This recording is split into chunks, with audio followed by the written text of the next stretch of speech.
I'm actually responding to some people. Just 1-2 minutes. I want to make sure because then people come a little bit later and let's just. Those who don't know me, my name is Andreina Pradas, and as Menashi said, my mission in life is to take happiness everywhere possible. And more than ever, I feel the need to spread happiness. And today we're gonna create a space for happiness. I understand it's very challenging for all of us right now. So why not? Why not cultivating happiness when things are crazy and we have many challenges in our life? There is science behind happiness, and happiness can be learned. No matter what has happened in your life, we can all be happy. So for those who have been in my events, you know that I start with a dancing. So we're gonna dance, and this is the son of a good friend who talks about embracing life, embracing yourself, love yourself, and no matter what happened in your life, you can always be happy. So let's stand up and just pretend no one is watching. Just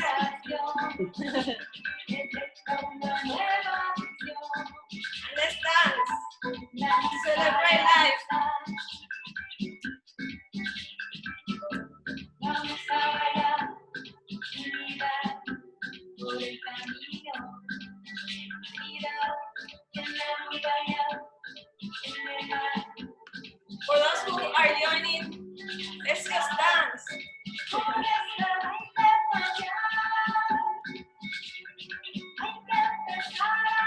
Ingrid, you are a good dancer, so just dance.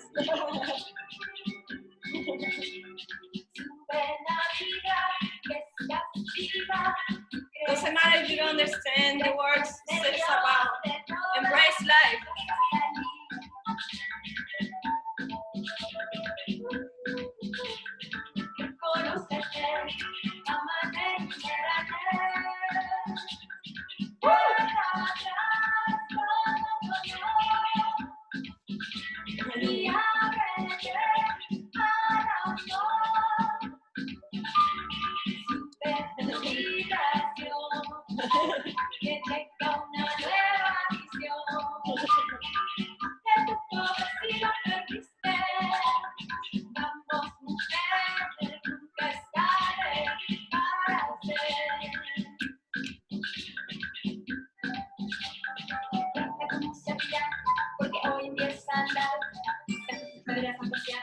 Y junto con corazón así va buscar felicidad, felicidad, es amigar, no hay nada que temer.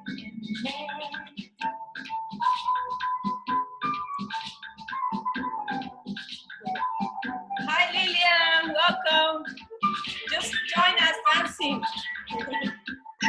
Celebrating life today. Baila como Dios es sagrado, bajo la luna tatiana, recupera tu cuerpo, cuídalo con el templo, vive la sensualidad, activa tu creatividad. Woo! Hey Pilar, welcome. Just dance with us.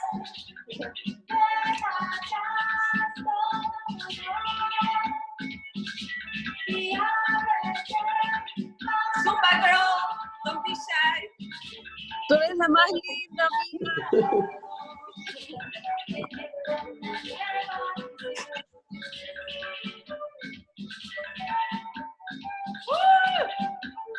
Yeah.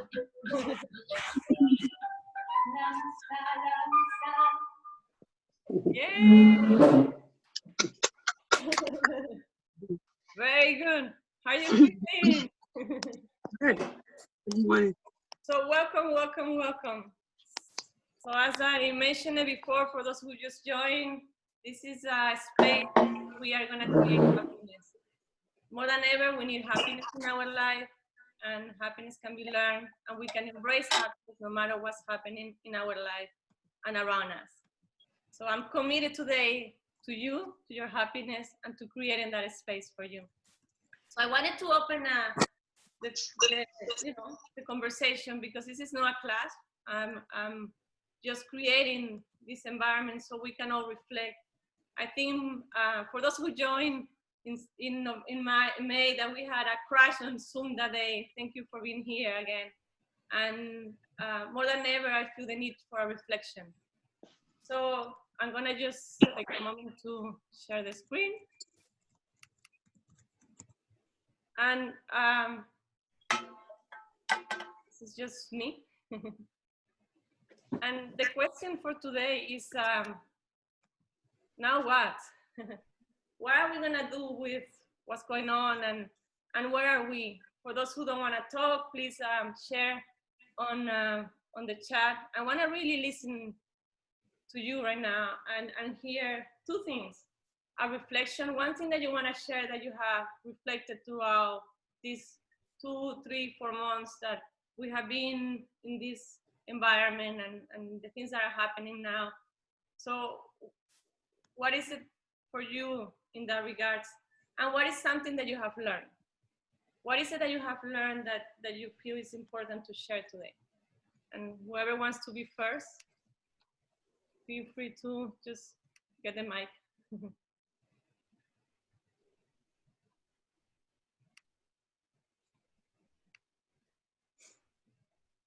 Anyone? Don't be shy.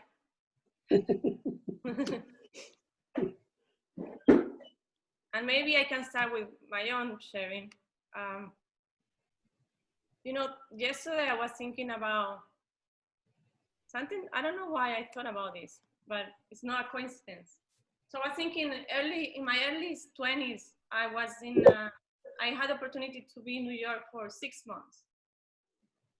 And I went there to be with my sister. I was studying, working, and New York was challenging to me. I came from Venezuela, where I am from.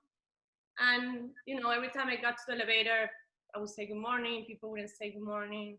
I would be in the bus, say hi. I remember one time a lady was with her baby and a stroller, and she was kind of having a hard time getting out of the bus. And I offered her help, and she looked at me like, I don't need your help. And it was, you know, difficult for me to be in New York. I was kind of understanding, you know, New York, I'm here, I need to kind of, everyone has talked about New York, and I'm here, and I'm not feeling happy here. And then I went back to Venezuela, and then years passed. And then I went back to visit my sister, who was still living there. But this time I was just there for a few days. And I was washing the dishes one night, and I cut myself, went to the hospital, stitches, and they wrapped the hand, and it looked really horrible, bigger than what it was. But I had to walk like this for days, because they said, because, you know, the blood and all that. So I had to walk like this, and I had my hand all wrapped. And one thing that was challenging and a little bit scary, I would have to say, for me, were the homeless people. And there was a homeless guy just right around the corner, the building my sister used to live. And I remember the day after the accident, you know, I would never talk to them. I would just pass by quickly because I was afraid, I would have to admit. And I go with my hand like this, and he says, "Hey, baby, are you okay? What happened to you?" And I really stopped. And that guy doesn't know, but he changed my view of New York that day. Because then I started walking around, and people would ask me, "Hey, honey, what happened to you? Is your hand okay? Is it hurting you?" And people would start talking to me. So I had a new way of seeing New York because of that accident. And my invitation to people when I work with companies and people is that no matter what's going on in your life, we all are walking around with a scar. Maybe we cannot see it, but we all have been hurt. We all have been in difficult times. We all have suffered. But we forget about humanity. We forget about the fact that yes, life could be challenging, but we can still be happy. So my invitation today is that how can we reflect, and how can we be in that space where we see the other as someone who has had struggles in life, maybe looks different than us, maybe thinks he or she thinks different than us, but we are all together on this. We have one planet that we are in. We all been affected by this situation in different ways. So for me, this situation is a reminder that more than ever, we're one. Because no matter how much money you have, power, titles, we're all in our houses. We cannot get out. Maybe you have a private plane and you can go and have a trip, but you are limited right now. So we are all affected. So for the first time, I can say, it doesn't matter who you are. You know, there is something bigger than us that is controlling the world or what's happening right now. And the other thing that I wanted to share, and I want to invite you to start sharing via chat or if you want to talk, is the biggest lesson of these times for me. A friend of mine texted me one day, and I shared this via social media. And she asked me if I knew of any women or families who had something extra because she was helping a mom-to-be who was single, had lost a job because of the virus, and was 9 weeks away from having the baby. So I sent the text to a few people asking, and in a few minutes, I started getting text backs. So many people responded to that. So many people donated to her. So many people are still in contact with her. And, you know, I get my car full of stuff. I go back to her house and deliver all the donations. And the happiness of that person that day reminded me that the real happiness is when we give to others. And when we give to others without thinking, with the heart. I understand that maybe we lost a job and money is tight right now, but you can give so much with so little. It could be just a time, a smile, a love, a call. So many people feel lonely right now. So many people are depressed, anxious, because they don't know what's going to happen. So my invitation is to just be aware of the fact that just by being there for people and seeing them as you see yourself as someone with struggles and who, you know, have your moments in life, you can change that person in 1 second. She not only received the donation and was super happy, she prepared a meal, the best meal I have had. It was a parrilla. It was like meat and yuca, and she doesn't have money to pay the rent. She doesn't know what's going to happen the next day, and still she emptied the fridge, cooked for the 2 people who were there donating for her, have a beer for us. She insisted, you have to stay, you have to eat. And I said, wow, so many people who have nothing, and those are the ones who give the most. And then a few days ago, I was with a lady, and I'm not here to point or make statements or say anything. But this person is in a very good financial situation, and we were sitting having a tea outside because everything's limited with our mask. You know, I know her through network, and we were talking about how to, you know, get back to making money and all those things. And she was so concerned about herself, about money, about her well-being. And she gave me a bag for this lady, and she's like checking, you know, I have helped few people, so I'm good with God, I feel good. And then, you know, a week ago or 2 weeks ago, I was in someone's house who doesn't know how to pay the bills and gave me everything in her house, opened her house to me. So my reflection, at least my own reflection about all these things, is that we always have something to share. We always have a little bit more that we can give to others. And I understand that we could be having difficult times, but I promise you, the moment you give to others, life gives you back.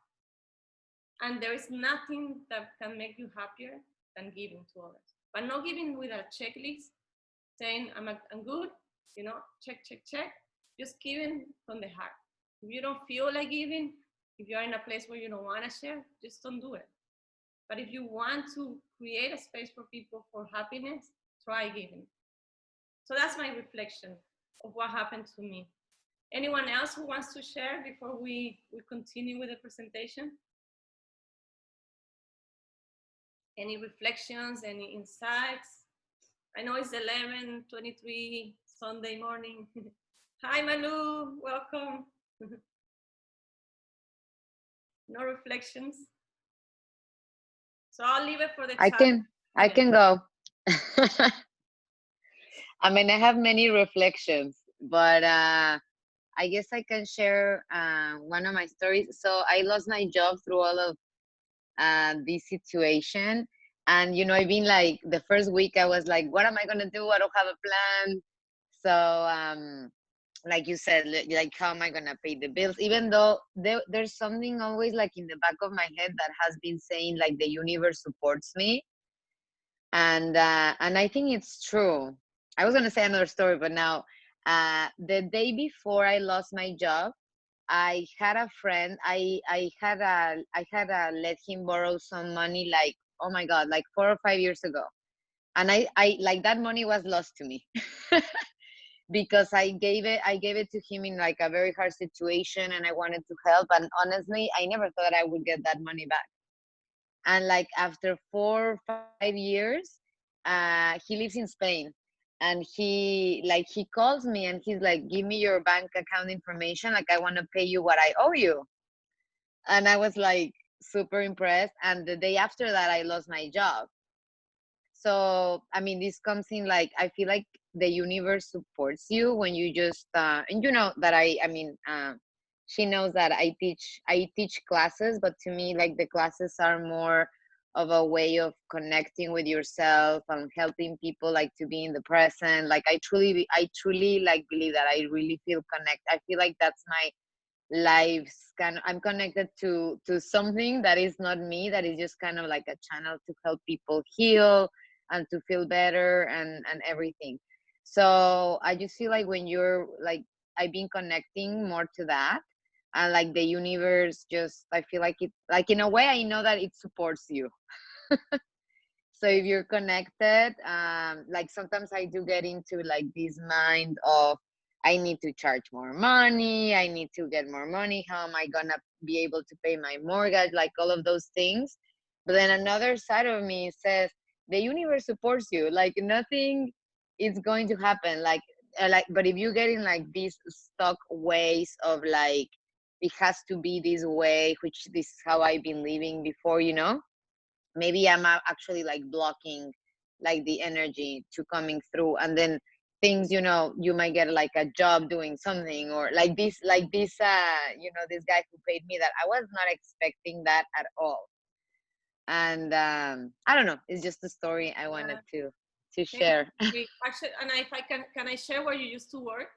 Well, in the industry, cruise lines, of course, is super affected. I have a lot of clients who are in that industry and they lost jobs, and the industry stopped. Mm-hmm. And she's a great Zumba teacher, and she has been wanting to do more of that. So thank you for sharing that, because we're not talking about not being real here, but as you know, I have mentioned it before, worrying doesn't really help you to get the clients or the money or whatever you need. You just need to get into action and do something. But worrying is preventing you from happiness. And it's that fear that sometimes paralyzes us. Anyone else? And Maria says, sharing is caring. And this is a beautiful story, Ingrid, she said. Anyone else? I do. I want to share. Good morning, everybody. That's beautiful stories you both have shared. I have to say that in the past 3 months, I have received so many little gifts. I've received homemade picante, hot sauce, homemade jams, homemade eggs from my friend's farm. I've received fresh cut flowers from someone's house. Um, I've been invited to cultivate mulberries from my neighbor's tree. I mean, the level of sharing in the community has been amazing. And of course, we're not talking about how am I going to pay my bills with what I've received. It's just the level of sharing just makes life so magical. And it brings back the importance of creating community. one of the things I was really scared when I moved from Spain back to the States was like, oh my God, I've been living in Madrid for so long where I'm walking all over the place. I'm always like seeing people on the streets, and Miami is like drive everywhere kind of city. And I was so scared to not be able to build a community here. And just so grateful that I was not only able to build my community, it's just what really supports and holds me in a very special way, especially knowing that my family is all in Venezuela. So I can't stress how important it is that how community really strengthens us, holds us, and help us thrive. I left my job April 30th of last year, and it's the community who's supporting me, who's wanting to. I've been more busier than ever actually during these times, and it's because of the strength of community. So let's not underestimate the power of something that grows from grassroots, from the people around us, you know, and from growing our roots very deep in community and grassroots, we can create a global movement. But it's so important to be nourished, well nourished from the community, and this has been my experience during these times. Thank you, Maria. And it's not a coincidence that you talk about that, because you are one who has told me about community. You and Menashi, because I used to feel like I could do everything by myself. And it's not that we cannot do everything by ourselves. And I think Malu is saying hi to you, Amy. But I wanted to share also, if I have a minute. Yes. And so through Maria and Menashi, I have gained so much from what I call now a community, that I couldn't be even here doing what I do if I didn't have the support. And that doesn't make me weak, but that was my belief, that by reaching out to people, I was weak because I couldn't do it by myself. But when you help people, more than ever, you need a community, because you need support to be able to support others. Because we're all on this together, whether Absolutely. we want to see it or not. So Malu? I just wanted to share because it touched me, everything and the sense of community, which I absolutely vow towards. I have been giving Qigong lessons every Saturday, and talking and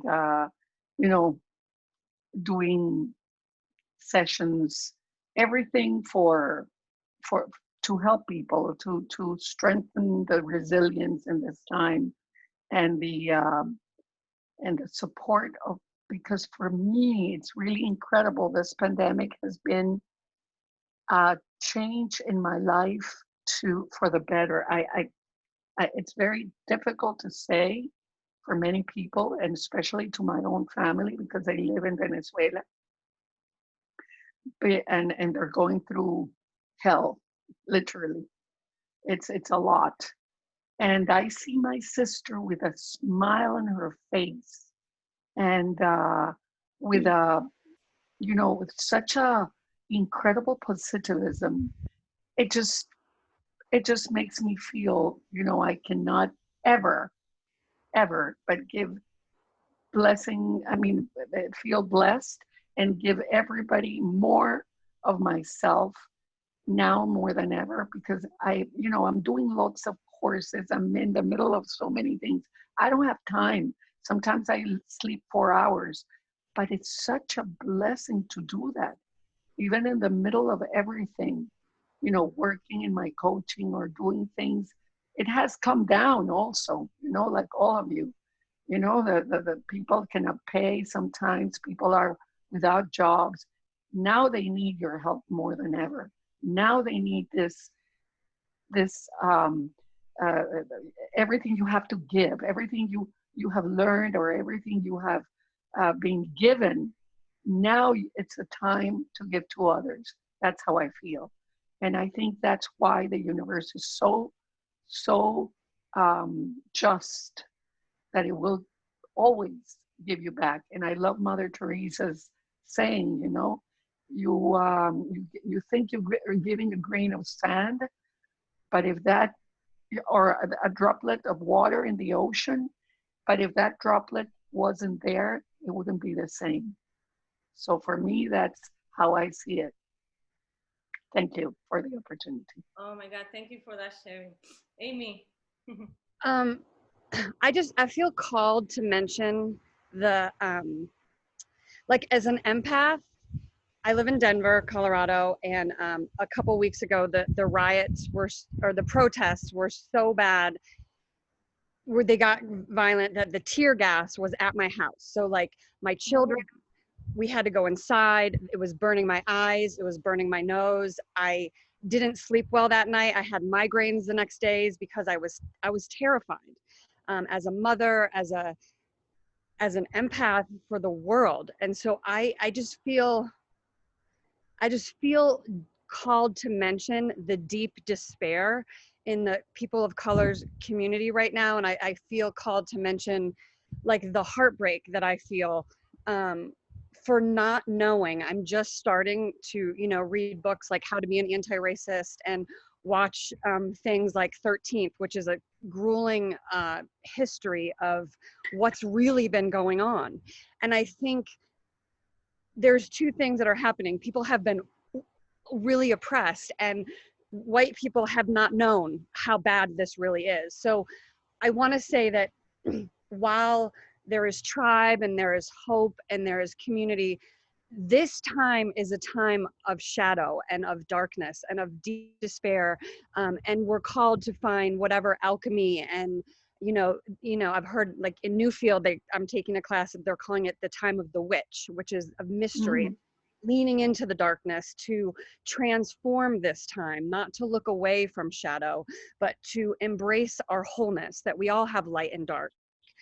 We all have knowing and unknowing. And so I feel called to mention that while I feel, joy and moments of joy in my own life, I also feel that this is a time of deep despair and heartache for this country, and for, like the prison system, for example, is just another example of slavery. So while I am hopeful and in tribe and in love, I'm also wanting to hold space for the truth of shadow right now. Thank you so much for that, Amy. Can I add something to that, Amy? Yeah. You were talking. Thank you, Andreina. If you give me just I just wanted to say I've been for many, many, many years in this path of searching for truth, or learning about truth. And one of the things my teacher for many years has always, and especially recently, due to everything that's going on in this country, because it has been going on for 20 years in my own country before. We have lived everything you're living in this moment of real despair. We have lived for 20 years, and we continue, and we don't see a way out, which is hopefully a different story here. And what he told me is we have to actually embrace both the shadow and the light, because we are made of that. We are shadow and light. And the more we understand that we have to embrace it in ourselves, the more we understand that, sometimes the self-righteousness, that violence comes from us, from inside, from us, the way we have always thought that we have to be there for the truth, and even with the violence that is inside us. So in a way, it's good to meditate on what we have inside, on what we have to, as you say, very, very, very well expressed. It's the time of the witch, it's a temptation of the consensus consciousness, and not being present on really what is going on inside of me, and then, you know, trying to be empathetic with the perpetrator and with the victim, because both of them have their own sides of being shadow and light. They weren't born that way, you know, and that's why it's so difficult and so important for us to be, I guess, an element of light in all of this. I don't even want to say I am that. I mean, I am just a little grain walking towards that. But my aim in this life is to just make people see that one is not above the other. We're all the same. Thank you for That's that, Malu, because I mean, Ashley can correct me if I said it wrong, but Professor Park, who's the creator of Sujoka practice that I share with people, says that there is good in good and there is good in bad. And Menashi always tells me when I, you know, to say something about someone, not out of judgment, but still saying, I make a separation. She says, you are that too. And for many years, I will be like, no, I'm not bad.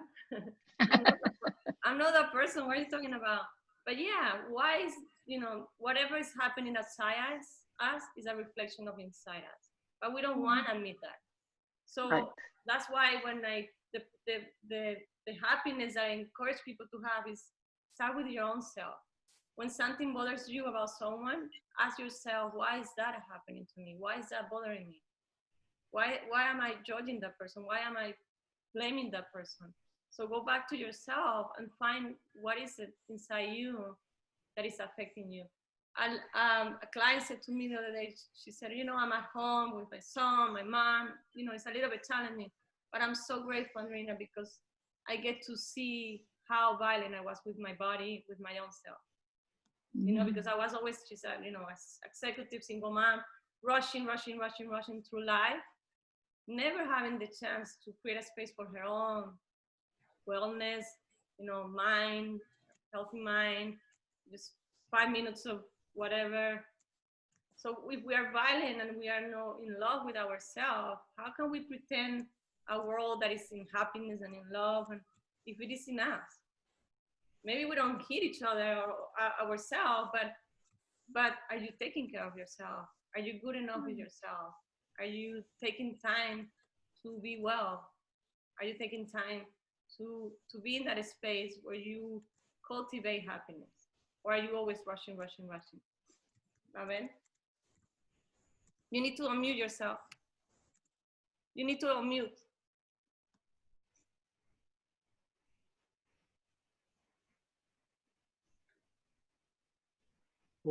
Now? Yes. Okay. I'm getting better. I've had so many mixed feelings in all this time, and it's really been great to hear all of you, because it kind of clears up your mind a little bit more. I think the more you get into the media, the more you hear things, the more information that comes in and out confuses you all the more. And I think where you have to go the right way, I think, is trying to feel what you really have inside and giving it to others. I mean, it's really like kind of opening up. It's wonderful hearing all your stories and all your experiences, because actually that's the way we all should be. And I feel that the media confuses you a lot. And there's a friend of mine that always says, don't read all that comes. Just, you know, erase it and throw it out. That's what I do. And I feel that's what you have to do. And we don't do it. We don't do it, but definitely have to do. We have to start now. Well, I feel me, because I'm just locked up in my house. I'm an older person. I really shouldn't be doing a lot of things that I don't do. But I feel that actually you can get involved in all this. You have to see the meaning of it all. And it's been great to hear all of you, because I think you really are bringing out the essence of what this is all about. So that's it. Yeah, thank you. And you're doing a lot because you're taking care of yourself, because if you get sick, then that affects people around you. So we are all doing what we can do, you know, because by being conscious and staying at home, that's doing a lot. For some people, that's all you can do, and that's fine.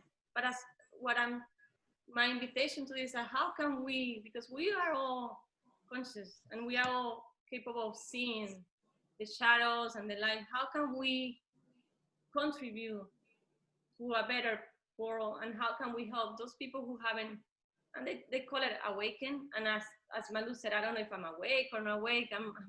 I'm always just striving to be better and to contribute to what I can contribute. But how can we invite more people to this conversation? How can we, you know, in their struggles and their daily lives, that I have to pay the bills, which most of us, you know, Ingrid said it, she lost her job, but she's here and she's in the conversation. So how can we integrate this to our routine of paying the bills, having kids, like Amy has 2 kids and has to, you know, struggle, and then the manifestations are affecting us. How can we stay in that space where we go back and say, I can do better. I can still do better no matter what. And as Mabel said, you know, I understand there is violence and there is all that, but I'm gonna pick the good and bads, and I'm gonna make it something better for me to contribute to that. So that's, I'm gonna do a meditation right now, and I'm gonna invite you to kind of envision that world, envision what you wanna see and what you wanna have in your life, and just create a space for your contribution to others. Can I say something? Of course, Ingrid. I think that's something that has helped me, and is just to be grateful with what you already have. And then, you know, if you just, I mean, whatever, like, is it the couch where you can like rest for 10 minutes and have that break? Is it your bed that keeps you warm when you're waking up? Is it just being, you know, I am able to go and like breathe fresh air for a couple of minutes? Like those little things, when you just are thankful for, I think connect you and help you in a way just to focus that energy in a positive way. Just being thankful for what you already have. Yes, thank you, Ingrid. May I just add? Huh? No, I just Menashe, want to yes. add one thing for Amy, because Amy is not talking about her unhappiness, but about what she's sensing from people around. So Amy, because what I've realized, like Malu and Ingrid and many of us here, I think everyone, we all are empathic, and when we raise the way, like Andreina is going to guide us now, when we raise our level of happiness, we become more empathic actually to everything. Because like Mabel was saying, if we are reading only the sadness, we're not reading the whole picture. In the world, there are many things happening right now. So actually we have to be more empathic, not less. But when we reach something which we feel is pain and unhappiness, it actually lowers our vibration, then we stop seeing. Then we don't see, and actually there's so much worse going on. There are children, there are many other horrible things happening in this world. The only way we can help is to stay in that wonderful vibration, which Andreina is going to guide us into. It's very important. And that's why we're going to do that meditation duty. today. Yes. Thank you. Because that's what I do. More than ever, I feel committed to happiness. Because as Menashe said, if I stay in sadness, because every time, how many people, they say that more than 80% of the people have been sexually abused in this planet. That makes me very sad and angry and all that. And I have had clients who have been amazing to me, and they have trusted me, and they have shared those stories with me. And I have learned so much from that, because I'm lucky. I'm being blessed with the most amazing family, the most amazing life. Some people haven't had that blessed. So I'm committed to creating that happiness for others, but I need to be here. That doesn't mean I'm not understanding what's going on. I understand what's going on more than ever, because of those people who have shared their lives with me. And they have given me the opportunity to create a space for a transformation.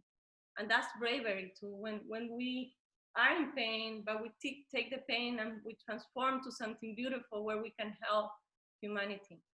And that's my invitation to people. Okay, I understand you're here and you have been suffering. And I remember when I was depressed, and people would be, oh, let's go out, don't be depressed.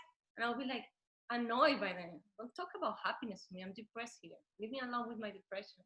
So I understand it hurts when you're sad. So how can we help people here to transform sadness, pain, and hurt to move it here? Because if you are in pain and sadness, that's what you're gonna give to people. You're gonna come from pain.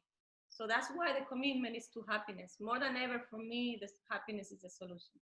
So let's create happiness. So I'm gonna invite you to sit down, lay down, whatever you want, just whatever makes you relax. I'm gonna play some music and I'm gonna walk you through a vision of a new life, your new life and the life we want for all of us. And I wanna tell you, there is power behind this. I envision the life I'm having right now 2 years ago. So don't be shy, make it big. Envision the best life for you and for your people. And then we're gonna see. Okay.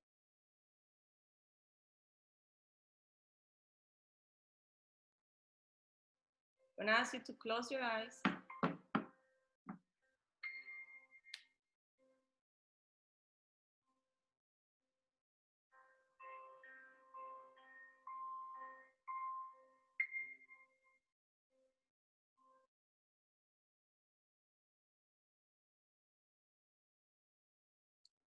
One moment, I'm having some technical challenges, but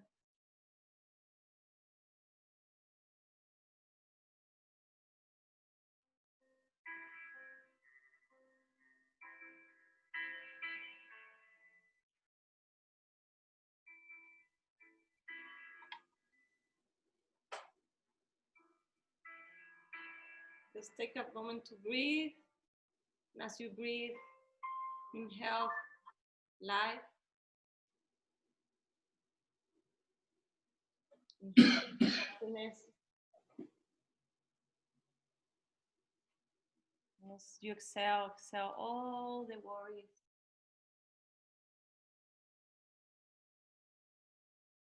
All the anxiety, the fear.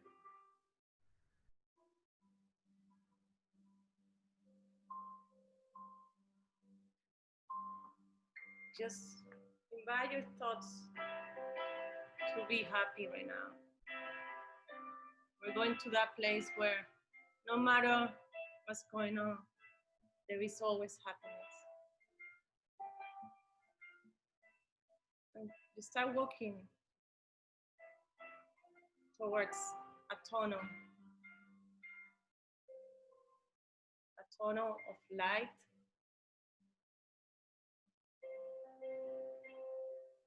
And outside that tunnel, there is that place. Could be a place that you have visited, a place from childhood, that happy place. It could be a beach, it could be a mountain. You are arriving to that place right now.